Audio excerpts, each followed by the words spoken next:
نبی دنیا میں تبلیغ کرنے آتے ہیں، کشتی کرنے نہیں آتے۔ مولانا حامد رضا صاحب نے وزیر خواہ مسجد میں تقریر کی، اعلیٰ حضرت کے شہزادے تو فرمانے لگے ہم تو اس رسول کے ماننے والے جو ہر میدان میں سامنے رہے۔ نبی پاک باہر نکلے تو رکانہ پہلوان بکریاں چرا رہا تھا، کھیت میں تھا، کہنے لگا میں نبی تب مانوں گا جب میرے ساتھ کشتی کریں گے۔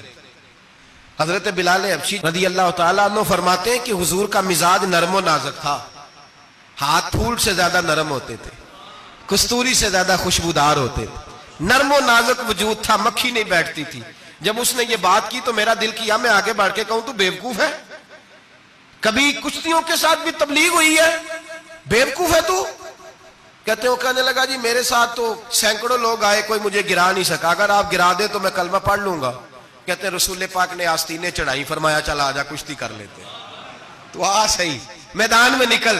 میرے رسول پاک نے آستین چڑھائی، تامت مبارک کو سمیٹا، فرمایا چلا آجا آجا۔ ہر میدان میں رسول پاک تشریف لائے، نبی پاک سامنے ہوئے، حضور نے اس کو داؤ لگانے کا موقع دیا، کبھی ٹانگوں کی طرف بھاگتا، کبھی پیچھے آتا، کبھی دائیں۔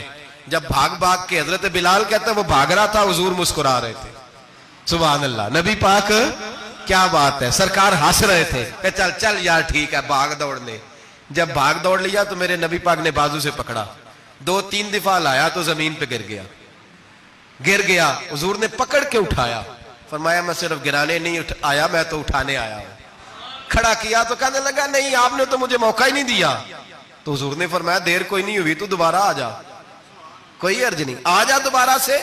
دوبارہ آیا تو میرے حبیب نے 2 دفعہ ہلایا تو پھر جا گرا، کہنے لگا نہیں ابھی بھی میں سنبھل نہیں سکا تھا، فرمایا کوئی عرض نہیں، یہ کوئی ایسا معاملہ ہے تو دوبارہ آ جا۔ اب کہ جب آیا نا تو حضرت بلال کہتے ہیں وہ دستے مبارک جن کو میں تھامتا تھا تو لگتا تھا پھول تھام لیے ہیں، ان ہاتھوں سے حضور نے اٹھا کے فضا میں بلند کیا اور حضور نے دھڑام سے زمین پہ گرایا تو کلمہ پڑھتا ہوا کھڑا ہوا، کہنے لگا اے محبوبہ جو تیرے ہاتھ میں طاقت ہے وہ تیری نہیں، وہ خدائی طاقت ہے، وہ خدائی طاقت ہے، خدائی۔ میرے رسول پاک علیہ السلام ہر میدان میں، علماء نے کہا تو نکل تو صحیح، پر کبھی باہر نکلا، فوت کہاں ہوا تھا پتا تھا آپ کو؟ فوت کہاں ہوا تھا جی؟ چلو مینوں تے دسن دی لوڑ ہی نہیں، تہاں تے سارا پتا ہے ہوتا، باتھ روم میں مرا، وہ باتھ روم میں، اور آج تک لوگ باز نہیں آئے، ان کی عبادت گاہیں ہیں، بڑے چکر ہیں۔ اب ایک نیا بہانہ میں سنتا ہوں، نیا بہانہ، کہتے ہیں جی پاکستان کی اسمبلی نے انہیں کافر کہا ہے۔ اسمبلی وزیر اعظم صاحب شیخ الحدیث ہے آپ کے، اسمبلی میں جو لوگ بیٹھتے ہیں شیخ، ان کا کیا کفر اسلام سے، کیا وہ کسی کو کہیں گے بیچارے؟ سورت اخلاص تو ہمارے وزیر داخلہ اور وزیر خارجہ نہیں سنا سکتے، یہ حال ہے۔ بہت بڑے بڑے بیرسٹر کرانے والوں کو سورت اخلاص نہیں آتی، انہوں نے کسی کو کافر مسلمان کیا کہنا ہے؟ اسمبلی کا مسئلہ نہیں ہے، امت مسلمہ کے علماء محدثین محققین کا متفقہ فیصلہ ہے کہ مرزائی کل بھی کافر تھے، آج بھی قیامت تک کافر، اور بدترین کافر ہے، ہلکے پھلکے کافر بھی نہیں، سپرلیٹر ڈگری ہے، زبردست قسم کے کافر ہے، چھوٹے موٹے بھی نہیں، آخری درجے کے بدترین مشرک ہیں۔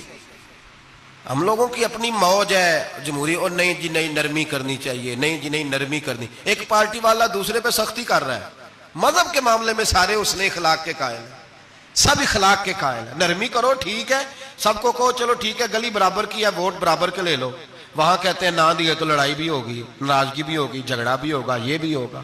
دنیا داری کے معاملے میں سختی اور دین کے معاملے میں ایسا نہ کرو، وہ بدترین مشرکین ہیں، انہوں نے ایسے ایسے ظلم کیے۔ وہ تو کہتے ہیں جو ہمارے پیچھے نماز، مرزا تو یہ کہتا تھا جو مجھے نہیں نہ مانتے وہ سارے شیطان کے پیروکار ہیں، تو سب کو شیطان کہہ رہا ہے، تو نرمی کر رہا ہے۔ اور پھر اس کی کرامتیں بڑی عجیب تھی، فرشتہ آتا تھا وہی لے کے، اس کا نام تھا ٹیچی، ٹیچی اپنی کتاب میں لکھا ہے، نام کیا ہے؟ نبی پاک صلی اللہ علیہ وسلم نے فرمایا کہ جناب عائشہ کے ساتھ میرا نکاح اللہ نے آسمانوں پہ کیا ہے۔ اس نے حدیث پڑھ لی تو سویرے اٹھی اس نے بھی ایک فتویٰ دیا، ایک بی بی تھی نام تھا محمدی بیگم، کہنے لگا میرا بھی اس کے ساتھ آسمانوں پہ نکاح ہو گیا ہے۔ پھر ساری زندگی محمدی بیگم کی منتیں ہی کرتا رہا، اس نے کہا میں نے نہیں کرنا تیرے بے ایمان کے ساتھ نکاح۔ کیسا آسمانوں پہ نکاح ہوا تھا، پھر زمین پہ ہو سکا؟ ایسا بدبخت آدمی، ایسا بدبخت، اور اس کو جو خوابیں آتی تھی بڑی نرالی تھی۔ 15 روپے کا ملازم تھا، وہ ماہانہ 15 روپے ملتے تھے، سیالکوٹ میں ملازمت کرتا تھا۔ جب یہ اس نے ڈھونگ اور ڈرامہ رچایا تو موجیں لگ گئی. میں نے کہا کہ مداری کوئی بھی کرے تو لوگ کٹھے ہو جاتے ہیں. سیدھی سیدھی بات، صاف ستھری بات تو اتنی جلدی ہضم ہی نہیں نہ ہوتی لوگوں کو. تو اس نے جب وہ کہتا مجھے خواب آئی ہے. خواب کیا آئی ہے؟ کہتا وہ میرے پاس کوئی آنے والا آیا تو مجھے ہزاروں روپے دے گیا ہے. جب بھی اس کو خواب آئی کوئی ہزاروں روپے کی آئی، دولت کی آئی. ملا رومی نے بڑی پیاری بات لکھی ہے. ملا رومی کہتے ہیں کہ ایک بادشاہ تھا تو اس کے زمانے میں ایک بندے نے نا نبوت کا دعویٰ کر دیا. اس نے کہا میں بھی نبی ہوں. معاذ اللہ ثم معاذ اللہ. بادشاہ بڑا سمجھدار تھا، سیانہ بندہ تھا. اس نے کہا اس کا پس منظر تو پتا کرو، کوئی پاگل تو نہیں، کوئی گھر میں جھگڑا تو نہیں رہتا، اس کا بھوک کا ستایا ہوا تو نہیں، کیونکہ اس طرح کے بندے مختلف دعوے کرتے پھرتے ہیں. پتہ کیا، معلومات کی تو لوگوں نے آ کے بادشاہ کو بتایا کہ نا کچھ نہیں نا تو 15 دن اس کو روٹی نہیں ملتی بیچارے کو. بڑے کاروبار کیے ہیں، چمکا کوئی نہیں. تو اس نے کہا چلو یہ والا کام کرتے ہیں، مشہور تو ہو جائیں گے نا، بدنام جو ہوں گے تو کیا نام نہ ہوگا. بادشاہ نے کہا چلو ٹھیک ہے بلاؤ.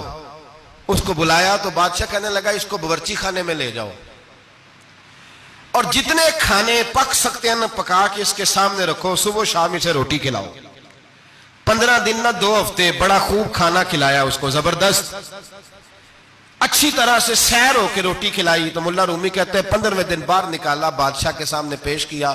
تو بادشاہ کہنے لگا اور معاذ اللہ دعویٰ کرنے والے کہ میں نبی ہوں، کوئی نیا پیغام آیا تیرے پاس کہ نہیں، کوئی نیا الہام، کوئی نیا پیغام؟ کہنے لگا جی بالکل آیا ہے.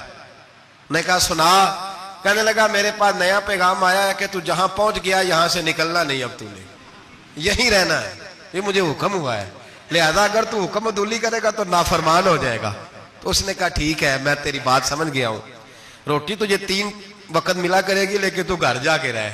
آج کے بعد اس طرح کا کوئی دعویٰ، پیٹ کے ہاتھوں مجبور ہو کے لوگ دعوے کرتے ہیں. اور پھر جو ان کے ساتھ ہوتے ہیں نا وہ بھی بہت سارے پیٹ کے ہاتھوں مجبور ہوتے ہیں. تنخواہیں لگ جاتی ہیں اور جب کسی کی تنخواہ لگ جاتی ہے پھر پراپوگنڈا کرنا اس کی ذمہ داری ہوتی ہے، شور کرنا ذمہ داری، رائے عامہ ہموار کرنا اس کی ڈیوٹی ہوتی ہے. مرزے نے بہت سارے لوگ بطور تنخواہ دار وہاں رکھے. پھر یہ تحریک چلی، 1 2 4 نہیں، درجنوں لوگ اس میں شہید ہوئے. جگہ جگہ رسول اللہ کے غلاموں نے صلی اللہ، اور بڑی ذمہ داری سے بات کہہ رہا ہوں، بڑی ذمہ داری سے. دین کی کوئی تحریک چلتی ہے تو نہ سیاستدان نکلتا ہے، نہ جاگیردار، نہ سیاستدان، نہ وڈیرا، نہ کوئی اور، الا ماشاءاللہ. دین کی تحریک چلتی ہے تو نہ یہ لاکھ روپیہ لینے والے نعت خواں باہر نکلتے ہیں، نہ جو بڑی گدیوں پہ جدی پشتی پیر بیٹھے ہیں وہ باہر آتے ہیں. وہ علماء اور مشائخ جن کا دین سے رشتہ ہے. اگر پیر جماعت علی شاہ صاحب نکلے تو خالی پیر نہیں تھے، عالم دین بھی تھے. اگر پیر میرے علی شاہ صاحب نکلے تو خالی پیر نہیں، بہت بڑے عالم تھے. حجت الاسلام نکلے تو خالی پیر نہیں، عالم تھے.